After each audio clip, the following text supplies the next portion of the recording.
বাংলাদেশ বিমান বাহিনীর জন্য লালমনিরহাটে নির্মাণ করা হচ্ছে এশিয়া মহাদেশের দ্বিতীয় বৃহত্তম বিমান ঘাঁটি। এই বিমান ঘাঁটি ভারতের শিলিগুড়ি করিডোর থেকে মাত্র 12 কিলোমিটার দূরত্বে। অত্যন্ত শুরুতেই করিডোর দিয়ে ভারতের মূল ভূখণ্ডের সাথে পূর্বাঞ্চলীয় সাতক্ষীরার যোগাযোগ রক্ষা করে লালমনিরহাট বিমানবন্দর থেকে মাত্র 2 মিনিটে ভারতের শিলিগুড়ি করিডোরে হামলা করা সম্ভব। বাংলাদেশের চিকেন নেক এর কাছাকাছি বিমান ঘাঁটি নির্মাণ করায় আপত্তি জানিয়েছে ভারত। ভারত তাদের মূল ভূখণ্ডের সাথে পূর্বাঞ্চলীয় 7 রাজ্যের যোগাযোগ রক্ষা করে। লালমনিরহাটের বিশাল এই বিমান ঘাঁটির ইতিহাস আজ থেকে প্রায় 100 বছরের পুরনো। 1931 সালে ব্রিটিশ সরকার এই অঞ্চলে বিমান ঘাঁটি নির্মাণ করে। শুধু তাই নয়, দ্বিতীয় বিশ্বযুদ্ধ চলাকালীন বিমান ঘাঁটি ছিল মৃত্যু বাহিনীর একমাত্র ভরসা। পরবর্তীতে 1947 সালে এই বিমান ঘাঁটির কার্যক্রম বন্ধ হয়ে যায়। দেশ স্বাধীন হওয়ার পর 1972 সালে বাংলাদেশ বিমান বাহিনীর হেডকোয়ার্টার্স স্থাপন করার সিদ্ধান্ত নেয় লালমনিরহাটের বিমান ঘাঁটিতে। কিন্তু শেষ পর্যন্ত ভারতের আপত্তির কারণে লালমনিরহাটে বিমান ঘাঁটি স্থাপনের জন্য কাজ বন্ধ করা হয়। এরপর থেকে পরিত্যক্ত অবস্থায় আছে সে বিমান ঘাঁটি।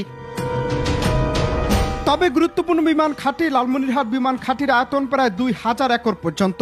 এই বিমানবন্দরে 4000 কিলোমিটারের মধ্যে রয়েছে এমন অসংখ্য যুদ্ধ বিমান অবরোধ করা সম্ভব হবে, যেটি ভারতের দুশ্চিন্তার অন্যতম কারণ বর্তমানে। কারণ লালমনিরহাটের বিমান ঘাঁটি এতটাই বিশাল যে সেখানে কমপক্ষে 50 থেকে 70টি যুদ্ধ বিমান একসঙ্গে উড্ডয়ন করতে পারবে। দীর্ঘদিনের হাসিনার সাথে তাল মিলিয়ে বাংলাদেশের উপর যে কর্তৃত্ববাদী ক্ষমতা প্রয়োগ করছিল ভারত, তা অচিরেই শেষ হয়ে যাওয়ার খবরে নড়বড়ে অবস্থা হয়েছে বর্তমান ভারত সরকারের। শাসনবাদী অবসান হওয়ার পাশাপাশি হুমকির মুখে পড়ার আশঙ্কা থেকেই নানান তালবাহানা করছে ভারত সরকার।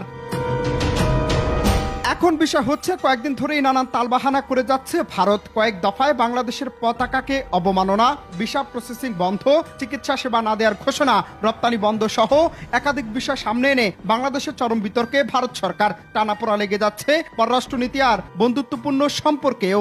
আমরা একটি সিদ্ধান্ত নিয়ে বিজ্ঞপ্তি জারি করেছি যে আমরা আজ থেকে অনির্দিষ্টকালের জন্য কোনো রকম বাংলাদেশি পেশেন্টকে অ্যাডমিট অথবা কোনো রকম মেডিকেল পরিষেবা দেব না। আবার এই বিশাল বিমান ঘাঁটি ভারতের চিকেন নেকের খুব কাছাকাছি অবস্থান হলেও বহু গুণের কারণে ভারত অ্যাটিলারি দিয়ে বিমান ঘাঁটি ধ্বংস করতে পারবে না। কারণ লালমনিরহাটের সীমান্তের ওপারে তিস্তা নদীর অববাহিকা ঘন ঘন জঙ্গলে ঘেরাও, এজন্য সেখানে স্থলপথে সেনা মুভমেন্ট করা অত্যন্ত কঠিন। অপরদিকে বাংলাদেশ বিমান বাহিনী এই ঘাটে ব্যবহার করে মাত্র কয়েক মিনিটের মধ্যেই শিলিগুড়ি করিডোর ধ্বংস করে দিতে পারে।